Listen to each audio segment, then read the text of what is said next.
years now, I've been looking for the perfect portable light to accompany on my guerrilla style video shoots. I think I found an almost perfect solution for those needs.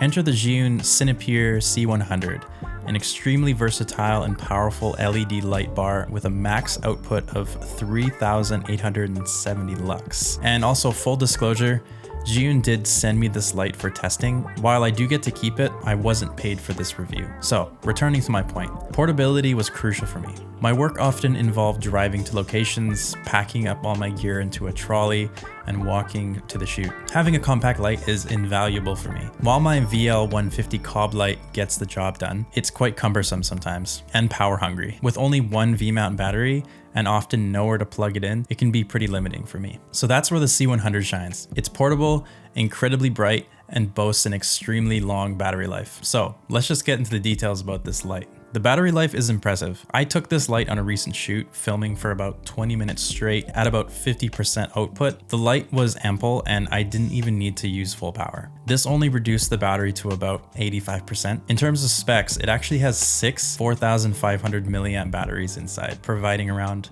1 hour of use at 100% output. That's impressive for a portable 100 watt light, to be honest. Let's just talk about the fact that this is a 100 watt light. It's about the same size as my Godox TL30. The Godox TL30s also only output 700 lux compared to the C100's 3000 plus lux. These Godox lights barely last an hour, even at 75%, so I have to be careful about when to turn them on and when to turn them off. However, they're still useful as practical background lights. A great feature on the C100 is its USB power function, allowing me to use a V-mount battery for extended use. The physical design combines metal and plastic components. It features a large cooling compartment, evident from the fans that activate as soon as the device starts to heat up. And these fans actually operate pretty quietly too, which is nice.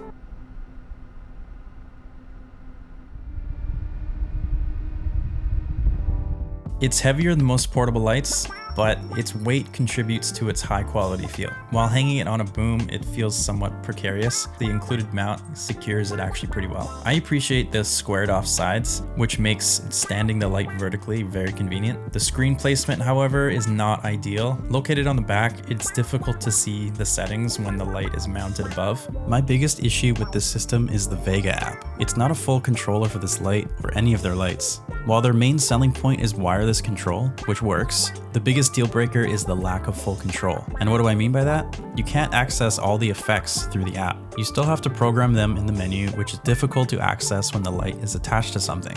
Sure, you can change the hue, but any effect like SOS, lightning, or any of the fun stuff you can't do in the app. I believe this could be fixed with a simple software update, but they haven't added these features to the Vega app yet, so it's a little bit disappointing.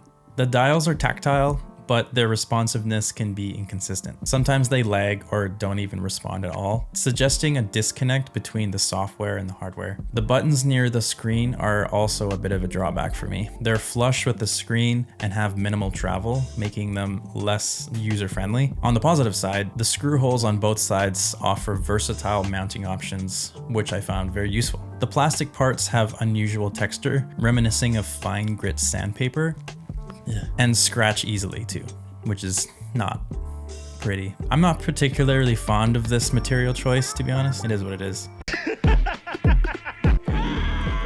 An interesting feature is the removable soft screen, allowing direct view of the LEDs. While I'm unsure of its practical use, it's an intriguing detail. Perhaps they'll offer some additional attachments in the future. Let's dive into the most crucial aspect of this light, its output and features.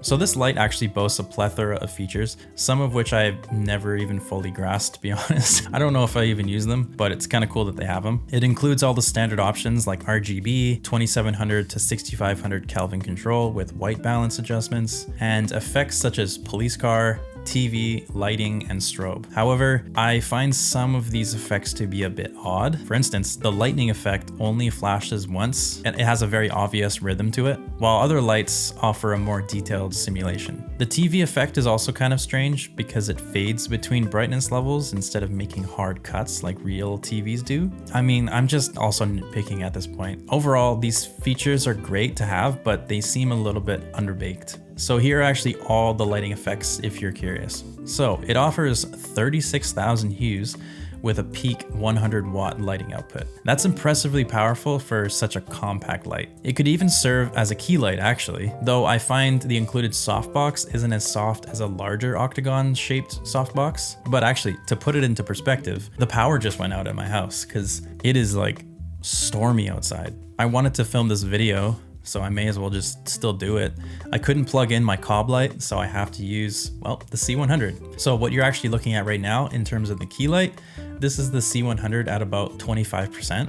It does have the soft gel kind of softbox look on it. You can still see that there's some really harsh shadows coming in through here and on my face, and especially up here. If you were using like an octagon shaped cob light kind of softbox, you'd be getting a lot softer light, because usually when you have a larger light source or a larger kind of softbox source, it softens up the light. So the larger the source, the softer the light's going to be. But overall, I'm actually pretty impressed by it. This light boasts a CRI rating of 98 and a TLCI rating of 95. I don't know what that means, but apparently it's an accuracy thing. If you want to figure out what that actually means, maybe Google it or go watch a Gerald and Dunn video, because he probably goes into that stuff. I think if you're on like a big production, you do want to have like extremely accurate, like scientifically accurate lighting. I'm just shooting dance videos and myself, so it doesn't matter that much to me. And I also don't have color accuracy testing equipment.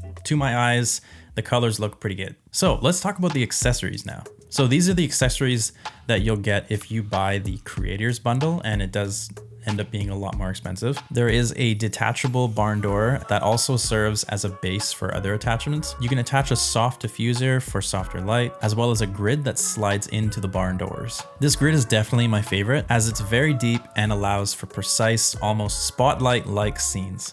It looks fantastic when hung over your subject to create a dramatic effect, kind of like what you're seeing right here. This package also includes a DC output and a USB-C cable for power delivery and updates, and a sturdy mount with multiple mounting points. Additionally, you'll get a nice carrying case for the light, and it carries all the accessories as well. Keep in mind, this is the creators bundle, like I just said. Overall, I'm actually very pleased with this light. It's gonna come in handy as the winter months approach, especially here in Canada, where we only get about 8 hours of light during the day in the winter. Again, I do think the software on this light feels underdeveloped and not quite as refined as it could be for the $560 Canadian that you're paying. For that amount, you could get two Godox TL60s, which are twice as long. They're definitely not as bright. They're really useful, and they're actually really good lights. However, what sets this light apart is its 100 watt output.